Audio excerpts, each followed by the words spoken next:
in 2011. This is Skyrim. It looks beautiful. Here it is running on the 360. It is a huge, epic fantasy game where you can be who you want and do whatever you want. We're really, really pushing the hardware. We've rewritten all the graphics, all of the gameplay this go-around, and we just want to fill a world with detail. All the little things. You can look at these plants, so micro detail, macro detail. You can walk to the top of that mountain. If you've played our stuff, you know these are huge games that are wide open for you to explore and do what you want. We have a new animation system, so you can play in third person. So some nice blending on the character. That is Dragonborn. That is, you can be whoever you want, male or female. This is the character we're showing. So a lot of people like to play in third person, so it's a real viable option this go around.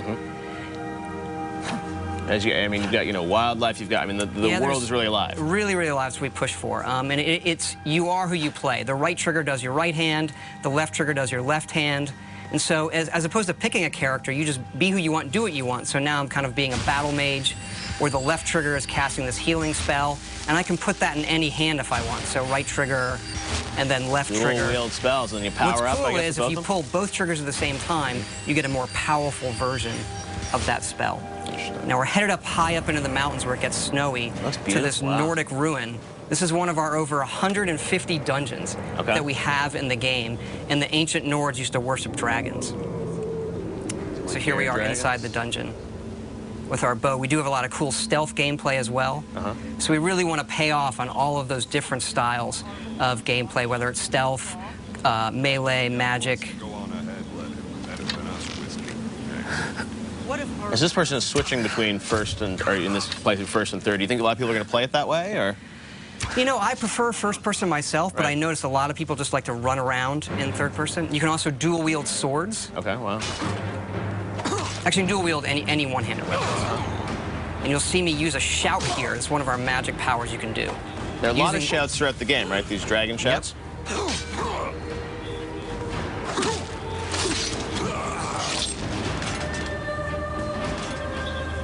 And up here we're seeing the undead, the Draugr, who live in this Nordic ruin. Using a flame spell in my left hand, sword in my right. And then another shout power. And these, how do you gain these shout powers throughout the game? You'll see some of that coming up, actually. But you learn the words, and then you have to unlock the ability to use them. So you learn these words of power in the dragon language. And the dragons in the game are a big feature, and when they're doing things, they're using the words as well. There are staves you can use to light areas of dungeons on our way out of this dungeon. Wow. We use water as a nice feature to guide you out sometimes as well. Now you have a new sort of story system in this too, right? A Radiant story system? Radiant story that guides all of our quests to make it, since it is a big open game, to give us some more control over the experience you're going to have and make it more dynamic. Wow. Here we're out in the tundra, which is this wide open grasslands in the middle of Skyrim. Oh my God, I mean, it's a brand new engine, right? Yep, the creation engine that we built just for this game. So the mammoths, a lot of these creatures are peaceful unless you mess with them. Uh-oh, not a good idea. And you can also breathe fire like the dragons. That's one of the shouts I'm going to use coming up here. Dragon breath.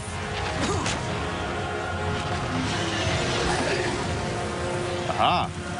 And dragons can attack anything. They're dynamic creatures. We don't script them.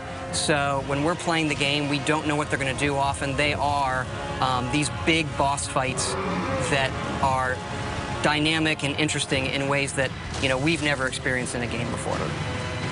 Now, I read a rumor online this week that the game is over 300 hours, or you can spend at least 300 hours in the game. There is at least 300 hours in it. We kind of have stopped counting. There's so much stuff in this game. Oh, and here's a battle with a non-friendly dragon. Kind of getting some help from the guards at this tower here. And then when they die, you absorb their souls, and this allows you to unlock words of power, shouts that you've learned, and power them up. And then we also have fights in the game in times where there are multiple dragons. So here comes another one up there, a frost dragon. They're even more powerful than the dragon that I just defeated with the help of the guards. And what's cool about this game is, dragons are not just going to come into the, the final 10% of the game. I mean, you're going to see them throughout the game, right? They are creatures like any other, and you see them not from the initial get-go, but you see them throughout the game, yes. I was reading your character sort of starts this game. You're on your way to your execution. Is that true? You are being led to your execution. This is another shout there, Storm Call. So this calls a storm that brings lightning down to defeat your enemies. One of the more powerful shouts. Right.